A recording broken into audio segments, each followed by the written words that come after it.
lost? Why don't you come with me and see what we have inside?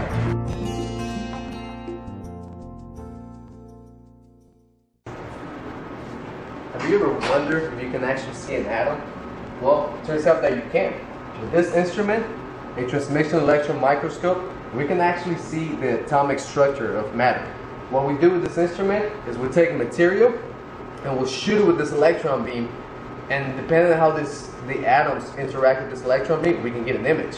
And when we're done with the image, this is what it looks like. So every single one of these dots on this picture is an atom. If you look at the scale here is about 2 nanometers. To give you perspective of how small that is, if you take one regular meter stick, everybody knows how big that is, right? You've all seen them. If you cut into 1 billion pieces, if you take one of those 1 billion pieces, that's 1 nanometer. That's how small we're getting here. By now you're probably wondering what we're doing here. Well, my name is Luis Delmar, and I'm part of the Material Science and Engineering Department here at the University of North Texas.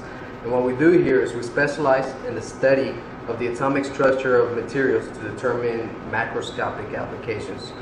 So to study the atomic structure, we have all kinds of cool expansive tools such as the transmission electron microscope, and we also have a focused ion beam, which I'm going to show you next if you follow me.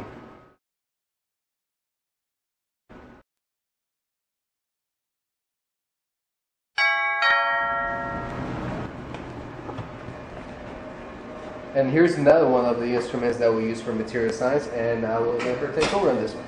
Hi, I'm Carolina Venado, and I'm a senior student here at the Material Science program at U.N.T, and I'm working on the FIP, which stands for Focused Ion Beam.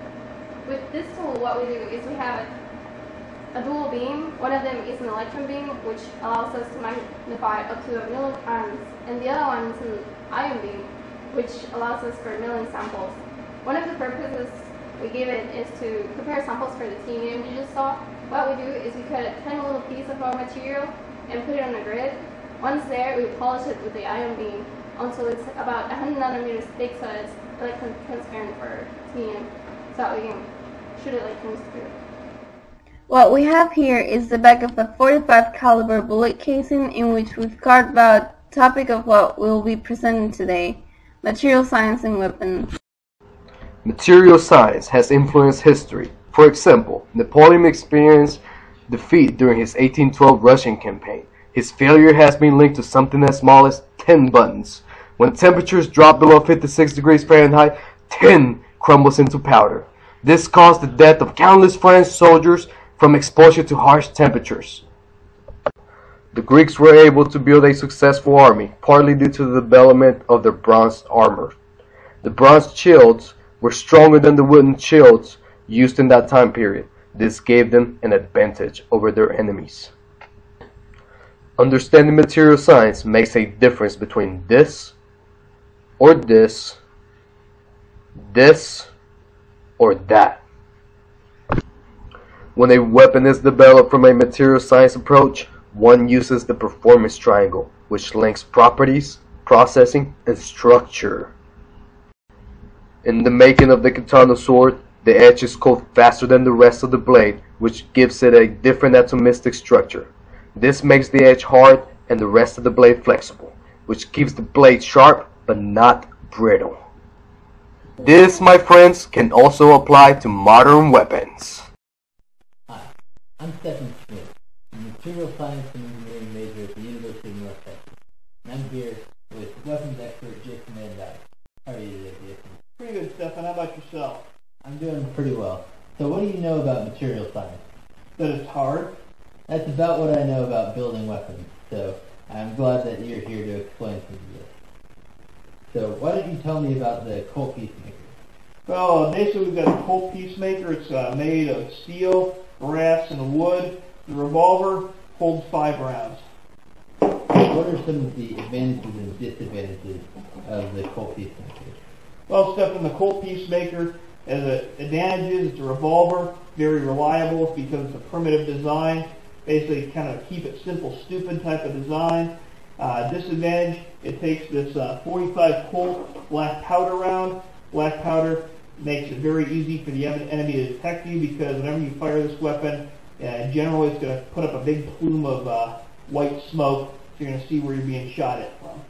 So what is the alternative to a black powder round?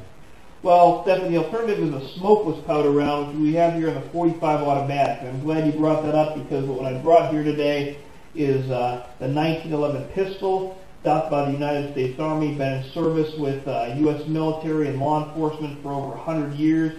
Semi-automatic instead of a revolver, holds 8 rounds, and just as powerful as the Peacemaker, extremely accurate, one of the most beloved weapons in U.S. military history. So I noticed that round is a lot smaller than the previous round. Does that mean it's less powerful? Not at all. Black powder is an explosive, whereas smokeless powder is considered a propellant. Black powder is not going to produce nearly as much gas. It's going to produce a lot of residue. It's corrosive. It's going to rust out your gun. It takes about 24 grains of black powder to do what about 5 or even 4 grains of smokeless powder is going to do. So what I can tell you is this .45 Colt round, this .45 automatic round, even though you can see there's a big size difference here, about the same amount of power. So basically a smokeless powder round is going to cause a more complete reaction, leaving less residue to cause damage to your gun. That's correct. Alright, so what else? What is your other weapon, pistol that you have here? Well, Stefan, the other pistol I have here is the Glock 20. A lot of people have heard of the Glock weapon system. I've added this weapon system, whereas the Colt Peacemaker is made of brass, steel, and wood. The 1911 is made almost completely of steel, a little bit of rubber for the grips. This weapon is made of a carbon composite, and the entire grip frame and the trigger system where we've got the slide and the barrel that are made of steel. Even the guide rod for the recoil spring is made of a composite material. It's a very lightweight weapon. It's very modern, and it takes the 10mm round, which is actually, even though it's a smaller caliber, a lot more powerful than the .45. .45 automatic round will put a 200 grain bullet, about 1,000 feet per second. This will give you an extra 200 feet per second with a 200 grain bullet, so it can cause a lot more damage to whatever you're shooting at. And how many rounds does the Glock hold? Glock also holds 15 rounds in comparison to the 1911's 8 rounds or the Peacemaker's 5 rounds. So with the Glock, you're getting about twice the firepower as you would from the 1911 and even more than you would with the Peacemaker. I mean, the Glock 20 is just the epitome of the modern weapon system for handguns. Alright, so I see you have a Winchester 1873. Why don't you explain that to me? Be happy to step in. Like the Peacemaker, this weapon's made of wood, steel, and brass.